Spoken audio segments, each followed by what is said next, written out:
Excuse me po. Nandito tayo ngayon sa Mars para magtanong kung kilala ba nila ang rapper na si Yangwan. At nandito tayo ngayon sa tapat ng isang bahay. Tanungin natin ng nakatira dito kung kilala ba nila ang rapper na si Yangwan. Uy pare, kamusta? Kilala mo ba si Yangwan? Si Yangwan? Oo naman, syempre yung aso na mukhang tao. Sige nga, kung kilala mo siya, paano siya tumahol? Arr!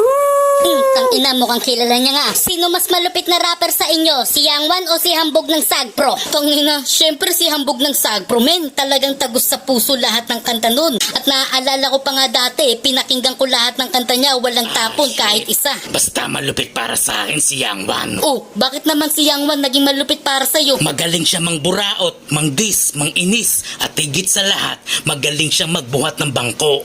Diba? Nako, Angas, hindi no? rin talaga namang walang tira yun. Isipin mo pumili siya ng clothing tas di siya nagbabayad. Meron naman na, shout out. Ah, shit. Wag mo na kasi pagtanggol idol mo, okay? At ayun, maraming salamat ulit sa inyong dalawa. Basta, huwag niyong kakalimutang mag-like and follow sa fanpage ko para lagi kayong updated. So paano ba yan? Hanggang dito na lang muna tayo.